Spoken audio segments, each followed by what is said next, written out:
ඇත්තටම තියෙන්න ඕන. නැත්තම් කියන්න බෑ. දැන් උදාහරණයක් විදිහට මෙහෙම හිතන්නකෝ. මම ඉගෙන ගත්තොත් නේ ඔයාලට ඉගෙන ගන්න කියලා කියන්න පුළුවන්. නේ?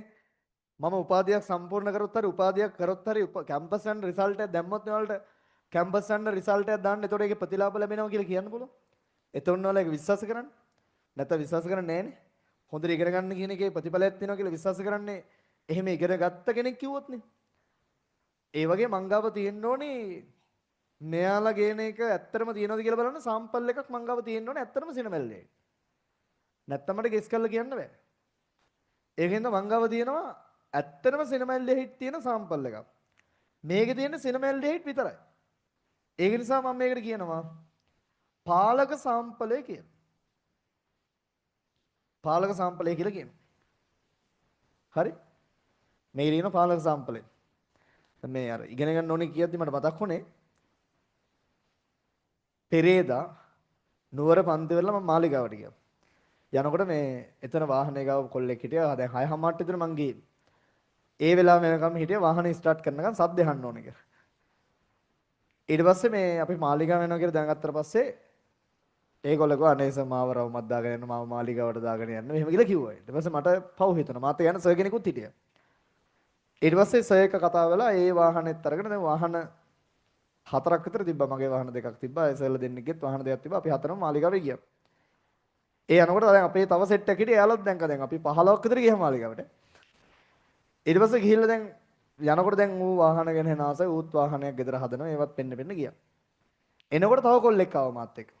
දැන් ඔබ එනකොට ගියා යද්දි කියන්නේ දැන් මම යනවා කියලා වෙන කොල්ලෙක් ආවේ. ඊට පස්සේ මේ ඒ කොල්ල එන ගමන් කියනවා මට කිව්වද නැත් එක මතකයි. හරිද? අර මේක ගාමින් මෙහෙම හරනකොට මෝ කියනවා මේ සර් කැම්පස් ගිහිල්ලා නම් මේ වගේ එකක් ගන්න බෑ නේද? හරිද? මට ඌ එතන මස්සන්න හිතුනේ ඇත්තටම. හරි. දැන් අපි මොකද ඔයාලට කියන්නේ හැමතිස්සෙම?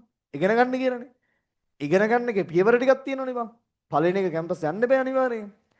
ඒක කරන්නේ නැතුව ඉතින් වාහනයක් ගන්න පුළුවන්. ඒක වෙන මොන හරි කරන්න නෑ. ඉතින් වෙන මොන හරි හොඳ හෝ නරක මහා පරිමාණය මොකක් හරි බිස්නස් එකක් කරන්න වෙනවා.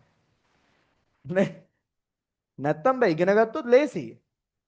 එහෙනම් ඉගෙන ගන්නවා කියන්නේ ඉතින් කැම්පස් යන්න ඕන. දැන් ඌ අදහස් කරන්නේ මම කැම්පස් ගියා නම් වාහනේ ගන්න බෑ පන්ති කරපු හින්දා ගන්න පුළුවන් කියලා. දැන් ඒ වගේ කමෙන්ට් එහෙම දාන ඕන තරම් මෝඩ මිනිස්සු ඉන්නේ. එහෙම ඉතින් කැම්පස් යන්න නැතුව ඉගෙන ගන්න නැතුව පන්ති කරන්න පුළුවන්ද බං? උඹලා මගේ පන්ති එනවද මම රෑන්ක් එකක් දාන්න නැතුව කැම්පස් ගියා නම්? එහෙම ඉන්නේ නැහැ. ඔයාලා සමහර විට මම පන්ති තෝරගන්න පළවෙනි අවස්ථාවෙම දකින්න නැති මම දිස්ත්‍රික්ක පළවෙනි එක කියන එක. මම ටෙක්නොලොජි උපාරියක් කරලා තියෙන කියන එක. පළවෙනි අවස්ථාව දකින්න නැති. ඒකෙන්ම තීරණය කරන්නේ සමහර විට මගේ පන්ති යනවා කියලා. එහෙම නෙවෙන්නේ. ඉගෙන ගන්න නැතුව නෑ. දැන් මාත් එක්ක කතා කරලා ඉන්ටර්වල් එකේ මගේ වාහනේ ඉම්පෝට් කරපු කෙනා. ලංකාවට ගෙන්නපු කෙනා. නවීන් කියලා ඔයාලා දන්නේ නැති මේ මෙතන වාහන සෙල් එකක් තියෙන්නේ නවීන්නේ. රවිදු සර්ගේ යාළුවා.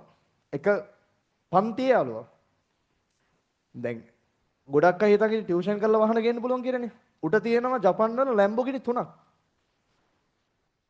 ඌ කීප එක මම ඉල්ලාස් කරගන්නම්කෝ. ඒ මට වාහන ඉම්පෝට් කරපු මේ මගේ ඔය මම ඔය කියපු නවීන් කියන අයියට තියෙනවා ජපන් වල ලැම්බෝගිනිම 3ක් තියෙනවා. තව වාහන ගොඩක් තියෙනවා. දැන් ලංකාවෙත් සාමාන්‍යයෙන් පදින්නේ ලෙක්සස් එකක් ඔය ගොඩක් වාහන පදිනවා. හැබැයි එයා පටන් ගත්ත බිස්නස් එකක් ඒක තාත්තා නෙවෙයි. එයා තමයි වාහන විකුණන්න ඉම්පෝට් කරලා විකුණන්න පටන් ගන්න තියෙන්නේ. මම මතක එක වෙලාවක අහනවා මේ කොහොමද මේ ඉගෙන ගත්ත සීන් එක කියලා. එයා උපාධියක් කරලා තියෙනවා ලංකාවෙත් නේ ඕස්ට්‍රේලියාවල අවුරුදු 4ක්.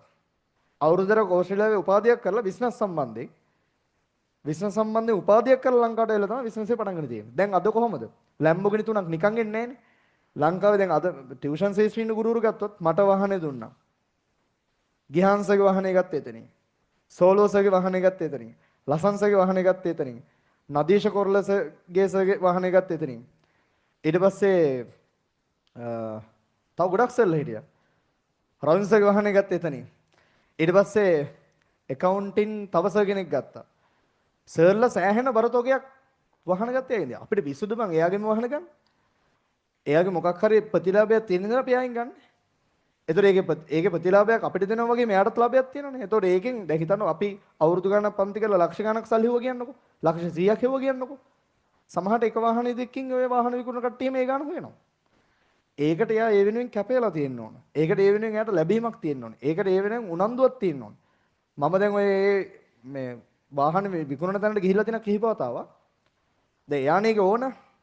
එයා ඇඳලා ඉන්න කිට් එක එතන වාහන සේල් එකේ කට්ටිය අඳින කිට් එකක් තියෙනවා. සුදු ෂර්ට් එක ඇඳලා කළු කලිසම ඇඳලා. මම එක වෙලාවකවත් දැකලා නැහැ. සාමාන්‍ය නෝමල් ඇඳුමකින් එයා ඉන්නවා. බොස්නේ. ඉන්න පුළුවන්. ඒ කියන්නේ ඒ ඇඳුමෙන් පව ඇඳුම ඇඳ කියලා ව්‍යාපාර දියුණු වෙන්නේ නැහැ. බෑ ඇඳුමෙන් පව එයා ව්‍යාපාරය තුළ ඉන්නවා. ඊපස්සේ මගේ වාහනේ දීලා මම හවස කතා කරනකොට මෙන්න එයාපෝට් එකේ ඉන්න මේ ජපන් යනවා. මේ යනවා. දැන් මේ වෙලාවේ අදත් ඉන්නේ ජපන් වල. මේ මට කෝල් එකක් ගත්තා. වෙන මොකුත් නේ කෝල් එක ගත්තේ. දැන් ඉන්ටර්වල් එකට කලින් මට කෝල් එකක් කරලා මම කෝල් බෑක් කරා. කෝල් කරලා කියනවා වාහනේ වැඩි රේස් කරන්න එපාලු. ඒ කියන්නේ එයා දැකලා මම අර නුවර අනම්මනම් අර කට්ටිය කියද්දි රේස් කරලා දාපු වීඩියෝ ළමයි දාලා තිබු වීඩියෝ. ඒකට ඉතින් වැඩත් එයාට වාහනේට ඒ තරම් ආදරේ. එහෙම මිනිස්සුන් තමයි යාව දෙන්නේ. ඔයාලා දකින්නේ සමහරට සර්ලා විතරයි. සර්ලා නෝ දැන් මට වඩා අවුරුදු දෙකක් වැඩි මාල්. මට තව අවුරුදු දෙකක් යනකොට ලැම්බෝගිනි තුනක් ගන්න වෙන්නේ නැහැ කොහොමත්ම. හරිද? එහෙම මිනිස්සු ඉන්නවා. එහෙනම් හැමතිස්සෙම කියන්නේ කතා කියන වැඩ කරනවා. ඒ මිනිස්සු සමාජයේ පේන්නේ ඒකයි වැඩේ. කරන දේ හරියට කරනවා එච්චරයි. කොහොමත්ම ගුරුවරු නම් යන්නේ වාහන ගන්න කරන දේ හරියට කරන්නේ නැත්තම්. හරිද? කොහොමත්ම යන්නේ. මම දන්න කට්ටිය ඔය කිව්වේ දාව ඕන තරම් කුරුණෑගල වාහන විකුණනවා. අපි දන්නේ නැති අයට. සාමාන්‍ය එතන ඩිෆෙන්ඩර් එහෙම තියෙනවා දවස් සතියේ ඔය යන එනකොට මම දකිනවා. අනිවාර්යෙන් ඩිෆෙන්ඩර් තුනක් එහෙම තියෙනවා. ඒවා ඊගව සතිය විද්දි මාරු වෙනවා. ඒ කියන්නේ ඕන තරම් වාහන සේල් වෙනවා. මිනිස්සු ගන්නවා. ගන්න වෙනවකුත් නිසා නෙවෙයි. එයා ඒ වැඩේ හොඳට කරන නිසා. සහ මේ මනුස්සයෙකුට කැප වෙනවා. දැන් සල්ලි හොඳට තියෙන ජපාන් වල ගිහිල්ලා එහෙම වාහන අරන් දාලා මෙහෙ ඇවිල්ලා එහෙම කරන්න ඕනේ. එහෙම නිතර මං හිතන මාසෙට 3 පාරක් විතර එනවා ජපාන් වල. එහෙනම් මේක කතා කරොත් එක්ක ජපාන් වල නැත්නම් මේ හරි අමාරු අපිට හම්බෙන්නත්. හේතුව කැපවීම. දැන් පාවඩ ඉන්න පුළුවන්. දැන් අපි හිතන්නකෝ අපිට මේ තව මාස දෙකකින් A level තියෙනවා. අපිට දිවාරය නැතුව මහන්සි වෙන්න පුළුවන්. එක දවසක් මහන්සි වුණා තව දවසක් නිදි නැද්ද? එහෙමයි නැද්ද මෙතන? එක රැක් වෙනකම් වැඩ කරොත් ඊගව දවසේ උදේ පාන්දර පන්තියට එන්න වෙලාගෙන නැද්ද? එහෙමයි නැද්ද මෙතන? ඕන තරම් ඉන්නවා. කැපවීම කියලා කියන්නේ එක දිගට වැඩ කරන්න පුළුවන් වෙන්න ඕන. ඔය අනිත් දේවල් වෙනුවෙන් උදලා තියෙන එක මේක ඇතුළට දාන්න ඕනේ ඉතින් කොහොම හරි. ඒකෙන්ද මේ මාස දෙක මහන්සි වෙන්න ඉගෙන ගත්තොත් දැන් ඒ වෙනසයි ඉගෙන ගත්ත හින්දා තමයි ඒක හොඳට කරන්නේ. ඉගෙන ගත්තොත් ඕන තරම් දේවල් වලට ඉස්සරහට කරන්න තියෙනවා. හරි. මේ තියෙන්නේ x මේ තියෙන්නේ y මේ දෙන හදන් ආපු සාම්පල් දෙක.